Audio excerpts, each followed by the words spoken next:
Haleluya, jumpa lagi dengan saya Pendeta Rio Panggabean, Oikumene Ministry Jakarta. Apa kabar saudara? Saya berharap saudara selalu berada dalam keadaan baik, sehat, penuh dengan kegembiraan, penuh dengan satu kepastian bahwa berjalan bersama Kristus, saudara dan saya cakap menanggung segala perkara. Bagian firman Tuhan hari ini berbicara tentang senjata yang digunakan menghadapi dunia ini, yaitu senjata yang diproduksi dari pabrik yang namanya surga, dan pemilik pabrik itu bernama Yesus Kristus Tuhan. Apa aja senjata yang bisa digunakan saudara dan saya dalam menghadapi kejamnya peperangan di dunia ini? Mari kita lihat dalam satu bagian Alkitab yang terdapat dalam Efesus pasal yang ke-6 ayat 13 hingga 18 berkata demikian.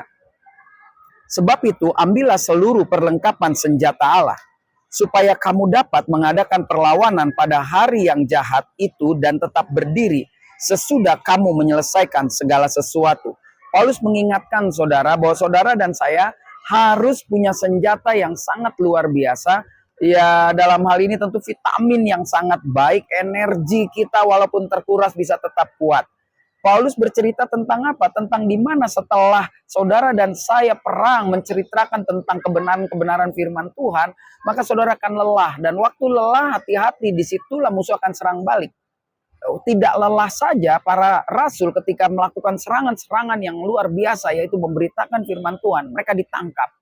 Nah, kalau ditangkap kita tidak punya energi yang kuat, maka kita akan lelah, kalah, dan yang mengerikan kita akan menyangkal Tuhan. Mari kita lanjutkan ayat selanjutnya, 14. Jadi berdirilah tegap, berikat pinggangkan kebenaran dan berbaju zirahlah keadilan.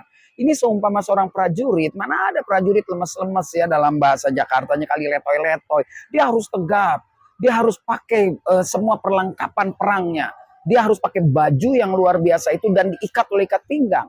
Dan Paulus menulis bagian yang luar biasa ini, saudara. Kenapa? Karena ternyata saudara dan saya harus pakai baju itu harus keadilan dan dia harus diikat oleh ikat pinggang kebenaran. Hidup ini dalam peperangan ini kuncinya adalah saudara harus berani adil dan saudara dan saya harus berani terus mempertahankan kebenaran. Kebenaran yang dalam kata dasarnya benar, artinya itu mutlak, tidak bisa berubah, itu pasti. Jadi segala sesuatu yang pasti dari surga harus kita pertahankan, kita pakai.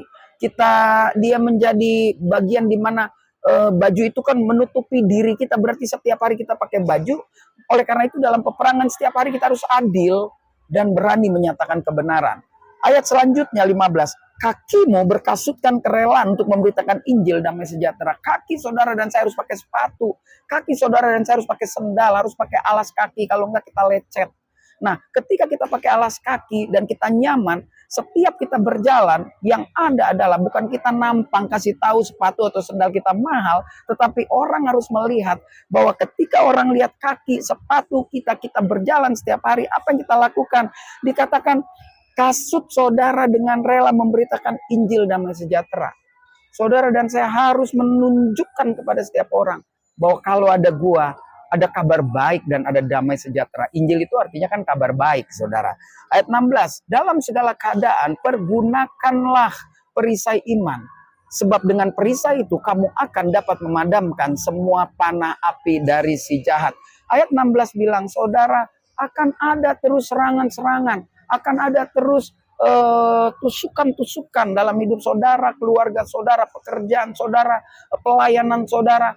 Bahkan seorang pendeta pun bisa ditusuk jemaat, seorang jemaat pun bisa ditusuk pendeta. Begitu bolak-balik. Kenapa? Karena iblis begitu pandainya, dia bapa segala dusta. Akan ada selalu panah-panah api yang akan menggoncang iman saudara. Tetapi waktu kita berperang, maka kita bawa perisai, kita bawa pengaman, ya, bawa alat yang akan menutup setiap panah yang akan datang kepada saudara itu.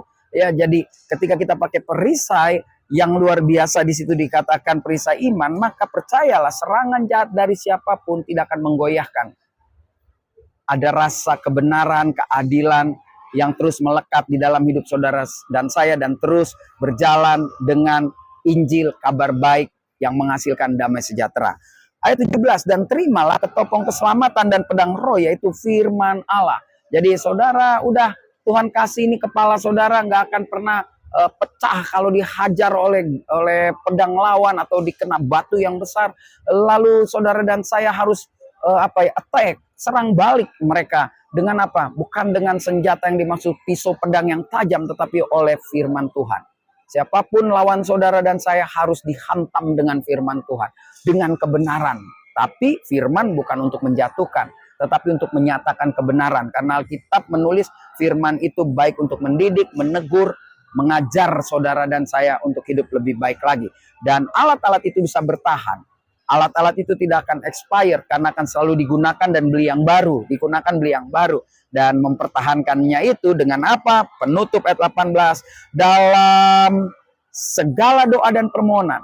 Berdoalah setiap waktu di dalam roh dan berjaga-jagalah di dalam doamu itu. Dengan permohonan yang tak putus-putusnya untuk segala orang kudus. Jadi renungan kali ini agak panjang tetapi ini penting sekali. Kenapa? Saudara dan saya harus terus berdoa dengan tidak putus-putusnya. Kalau bisnis itu terkoneksi dengan pabriknya, ya kan? Sehingga pabriknya tahu kalau bahan peledaknya sudah mau habis, dikirim lagi, dikirim lagi. Jadi energi selalu ada, spiritual tetap menyala-nyala. Sehingga saudara dan saya bukan lagi menjadi Kristen pecundang, tapi Kristen yang siap menjadi prajurit Kristus, berperang menghadapi dunia yang fana ini. Tetap semangat. Saya Pendeta Rio Panggabean, Oikumene Ministry Jakarta. Sampai jumpa pada perenungan berikutnya.